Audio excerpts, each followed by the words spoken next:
நண்பா, எல்லாரும் சொல்றாங்க பாகிஸ்தானுக்கு தகுந்த பதிலடி கொடுக்கணும் அப்படின்னு.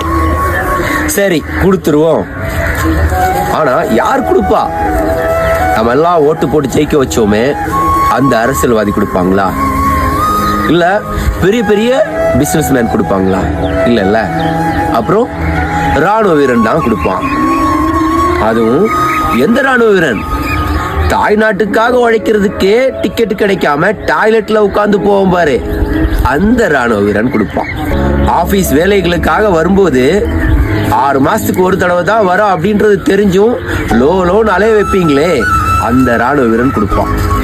நாட்டுக்காக உயிரையே கொடுத்தாலும் ஒரு நாய் கூட மதிக்காது அப்படின்னு தெரிஞ்சும் நாய் மாதிரி உழைக்கிறானே, அந்த ராணுவ வீரன் கொடுப்பான். இருக்கிற ஒரே ஒரு வாழ்க்கையோட முதுகெலும்பான 18 வயசுல இருந்து 40 வயசு வரைக்கும் தன்னோட தாய் நாட்டுக்காக கொடுக்கறானே, அந்த ராணுவ வீரன் கொடுப்பான். அதெல்லாம் இருக்கட்டும், பதிலடி கொடுக்கிற நேரத்துல மட்டும் ராணுவ வீரனை தேடுற நீங்க மற்ற நேரத்துல ஏன் தேட மாட்டேங்கிறீங்க? நண்பா, ஒரு விஷயம் மட்டும் நல்லா புரியுது. நம்ம நாட்டுல இருக்கிறவங்க ராணுவ வீரனை மதிக்கணும் அப்படின்னா மறுபடியும் அமரன் படத்தை ரிலீஸ் பண்ணும் போல.